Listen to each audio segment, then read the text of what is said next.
ñi nga xam ne crise dañuy dunde crise moo tax ñuy jot ay financement crise moo tax ñuy dund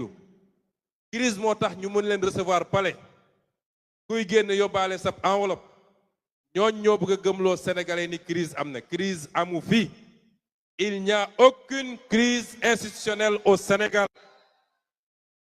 Il n'y a pas de crise. Configuration politique bi am Sénégal yàgg na am fene ci àdduna te bal tàkkul coow amul. C'est le peuple qui a choisi. Le peuple a choisi de confier la présidence de la République à quelqu'un. Même bu dee ñun ñëpp xam nañ fi ko yàlla jaarale waaye c'est le peuple qui a choisi. Et le même peuple aux mêmes proportions et pour un résultat plus déterminant a choisi de confier l'Assemblée nationale à quelqu'un d'autre ou à un autre. Kon ban crise moo fi mën a am constitution ak loi yi ne lii mooy cëru exécutif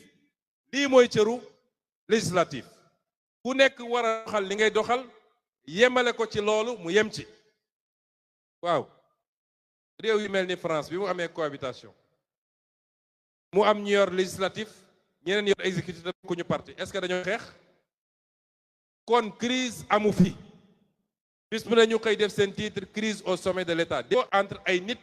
ak ay courant politique am na et ni l'État du Sénégal ni les institutions ni l'État du Sénégal ni ses institutions ni sa sécurité ni sa stabilité ne sont engagés aujourd'hui. Benn problème amul ci réew mi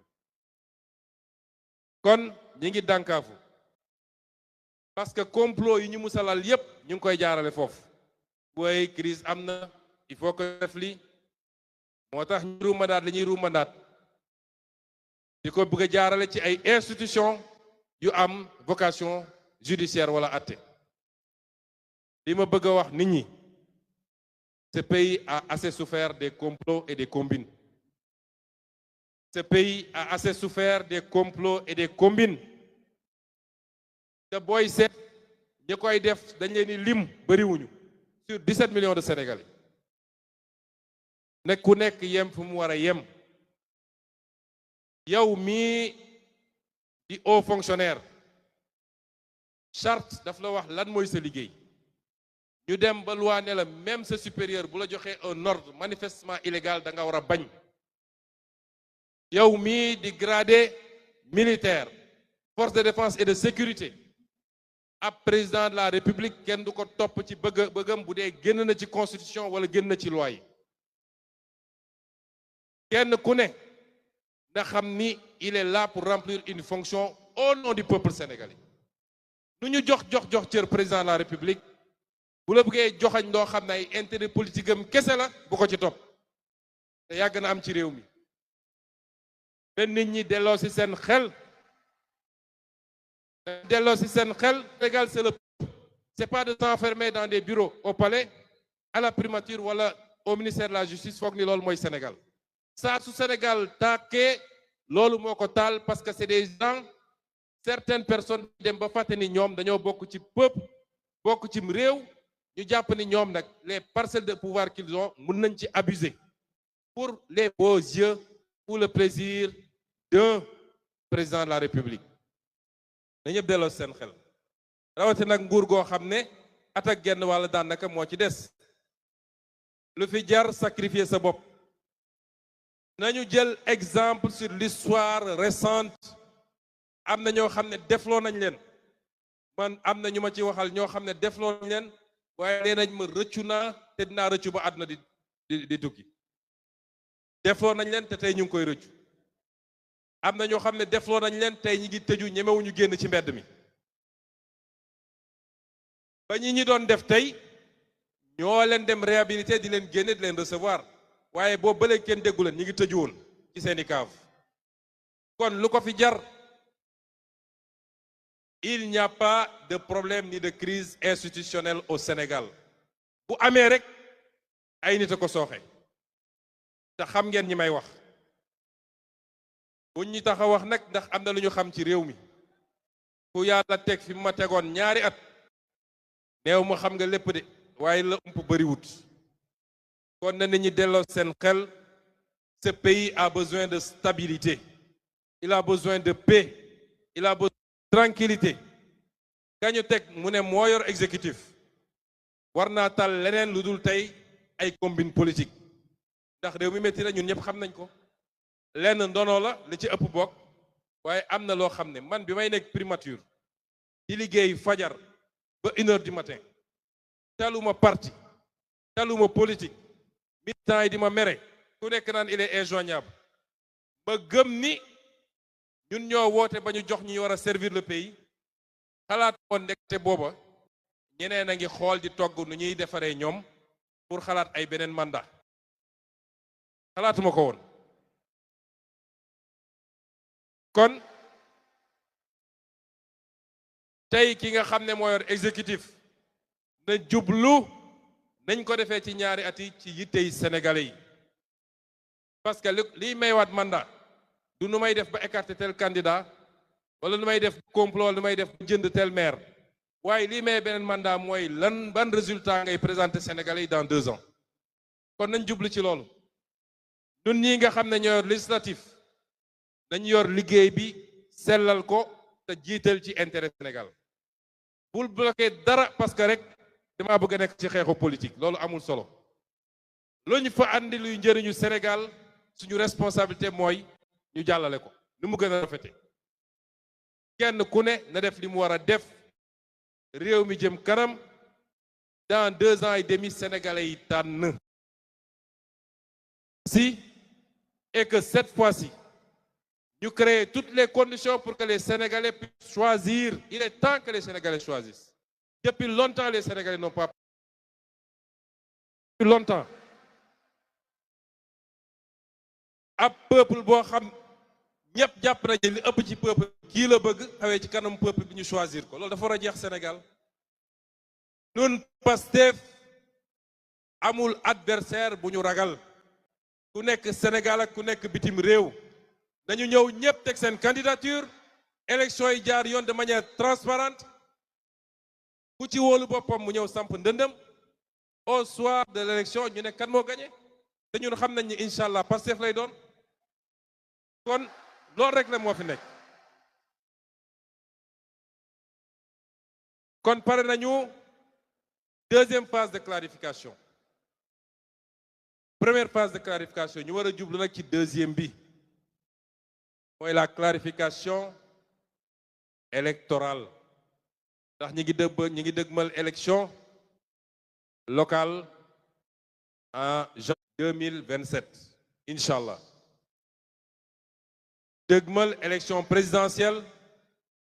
en février 2029 incha allah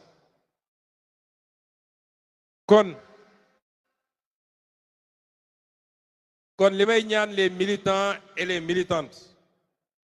d'abord ma def benn précision Pastef du d'accord report élection locale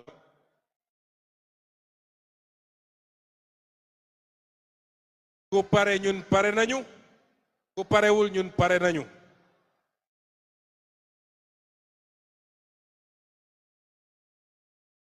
te ma fàttali ni fii au Sénégal kenn mënu fee reporter élection te jaarale ko Assemblée nationale ñu voter une loi d'habilitation mënul ne kon le président de la République signé décret bi moo gën yéexal bi amul solo gone gu dem ba wóolu ay dooleem lamb gaa ngi nii bu ñu sifflee ñëwal nga bëre amul may leen ma defarwaat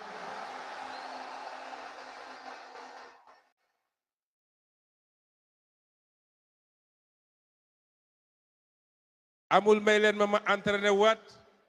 amul dama fàtte sama gàllaaj amul sëriñ bi nee na ma moom bëre rek sëgg ñu bëre benn yoon mu jeex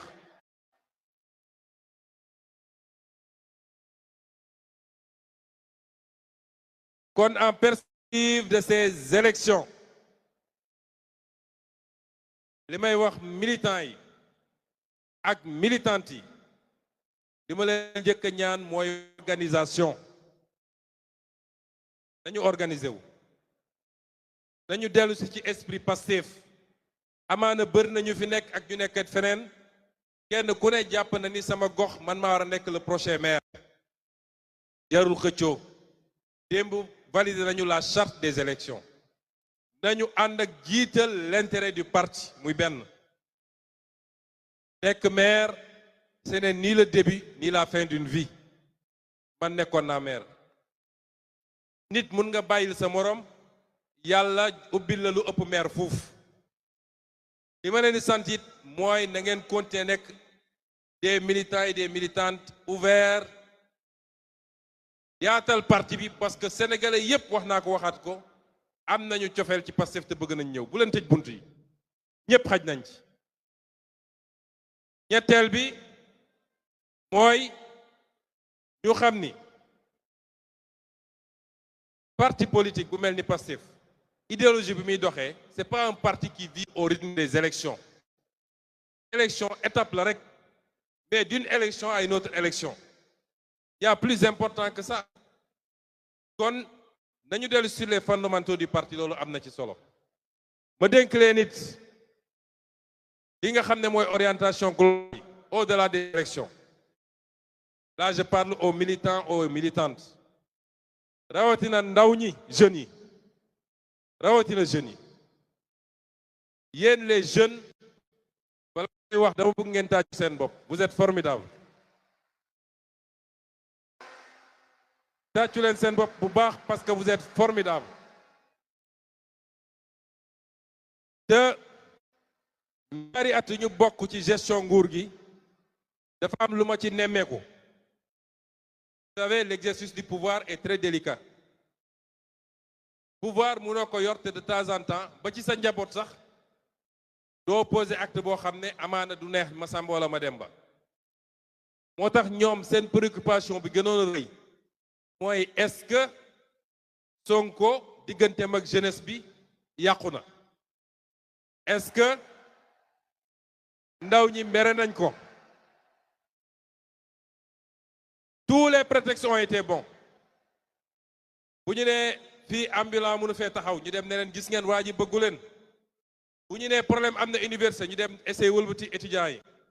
parce que seen obsession mooy nañu fexe bañ ne Sonko digganteem ak ndaw ñi yàqu na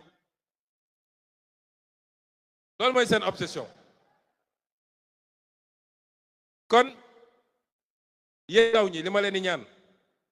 Pastef est devenu un parti mature c'est le parti le plus complet au Sénégal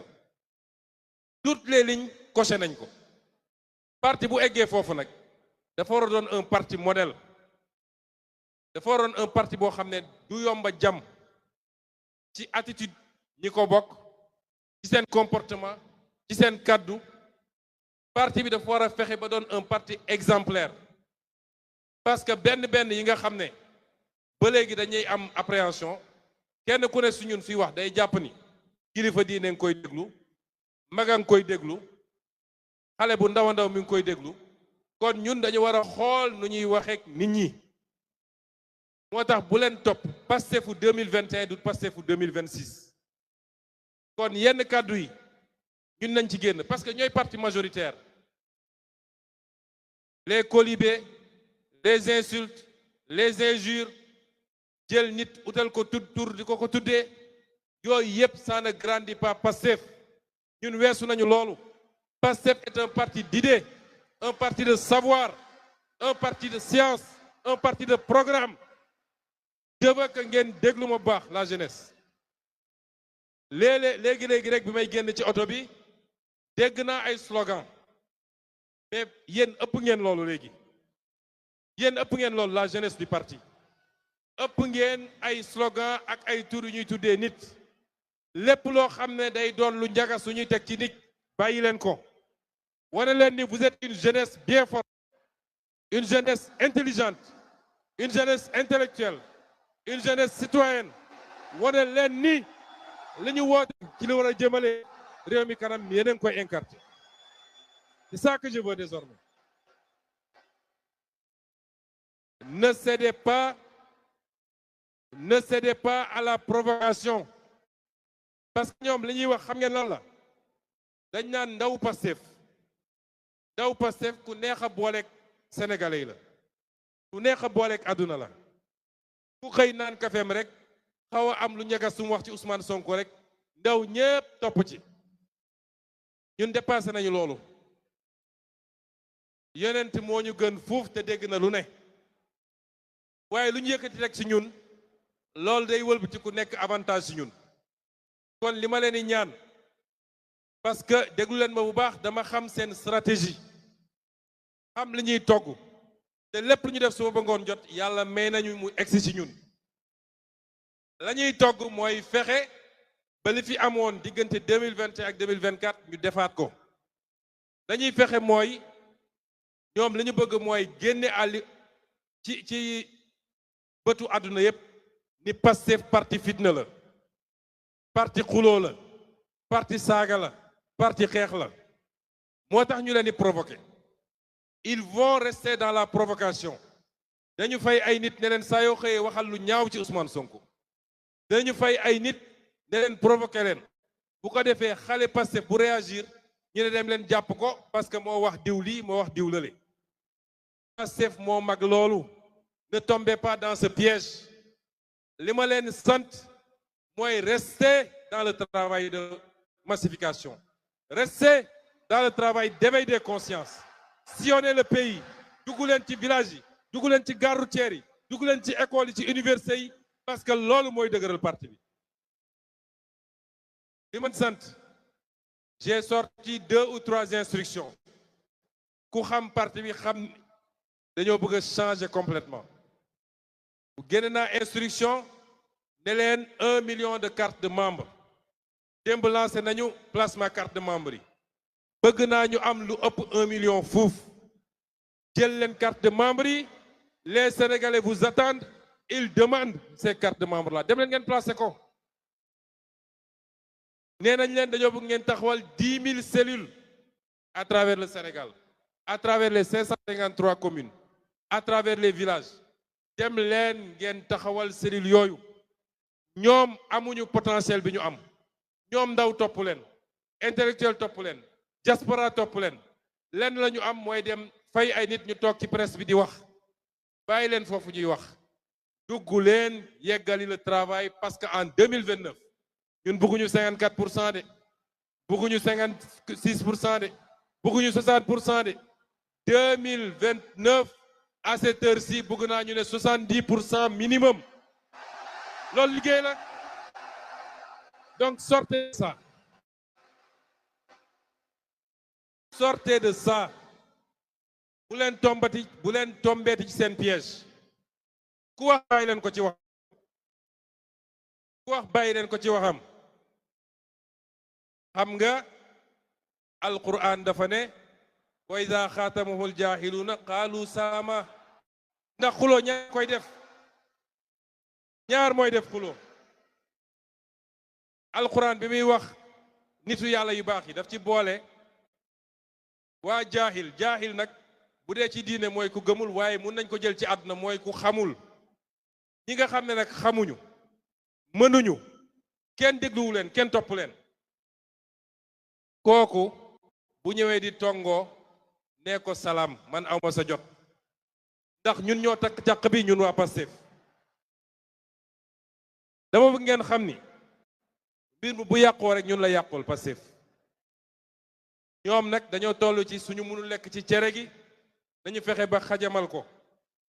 dañ ci sotti suuf bu leen topp ci loolu j'insiste beaucoup sur ça parce que ça me fait très mal chaque jour su ma xëyee ñu ne jàpp nañu tel militant de Pastef parce que wax na lu mu warut a wax ñaata yoon laa leen wax ni jaru ko ça n'apporte rien à la cause et au combat da ca des lu tuuti la dañu muñ te jublu ci liggéey bi 10 000 cellules à travers le pays 1 million de cartes de membres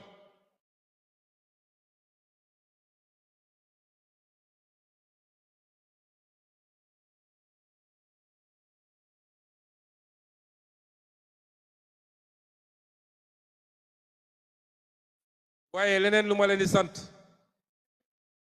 parce que am cofeel ci Ousmane Sonko am cofeel ci parti bi teew bindu woo amul njëriñ kon nañu gën a góorgóorlu ci yooyu mbokk yi Pastef est le plus grand parti du Sénégal par la volonté de Dieu lii ñu toll ni yépp ñu ngi ci yoon bi génn guñu ci yoon bi yàlla may na ñuy xeex 10 ans ci 10 ans yi fal nañu ay député fal nañu ay maire fal nañu président de la République ci 10 ans yooyu fal nañu président Assemblée nationale ci 10 ans yooyu am nañu ay natt yu ñu dab lenn ci ñun tey ñi ngi sàngoo suuf te gëm projet bi moo ko waral lenn ci ñoom ñun jël nañ ci ay dog-dog yu doy waar ay déception yoo xam ne liggéey nañu ba def nit kilifa moo xam maire moo xam député moo xam président mbir mi dox ñu gis ci safaan ak lu ñu yaakaaroon waaye nag bu am recul tuuti seet loolu yépp boo ko dajalee dafa gën a dooleel Pastef dafa yokk Pastef te expérience boo xam ne li tubaab naan un tri naturel tey ci bii épreuve ñu mujjee dund le tri naturel a été fait te nañu sant yàlla bu dee sur les millions et des millions de Pastefiens ñi nga xam ne tey rocceeku nañ dañ leen di compter bëriwuñu kon Pastef a et incarne la confiance des Sénégalais. Pastef est un modèle pour l'Afrique et pour le monde. Quand on est à ce niveau, il faut mériter son rang. Et c'est pourquoi j'insiste enfin sur la formation. On a des militants extraordinaires. waaye ñun ñëpp commencé ko ci man dañoo soxla formation. Formation ci tenue, formation ci comportement, formation ci xam lan mooy dëgg-dëgg programme parti bi, formation pour xam lan mooy fi ñu dëgmal ak fi ñu jëm, formation pour xam naka la ñu war a comporter wu en tant que citoyen.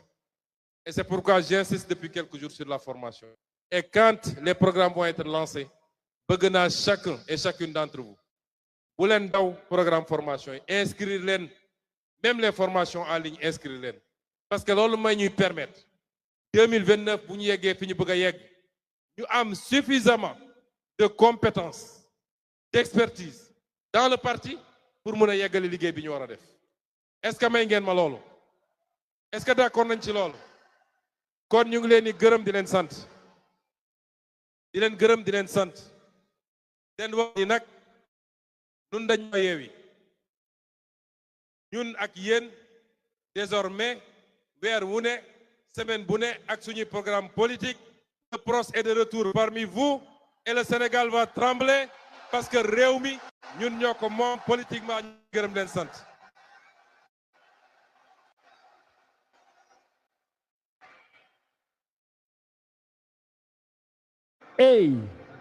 Et voilà, merci beaucoup. Le don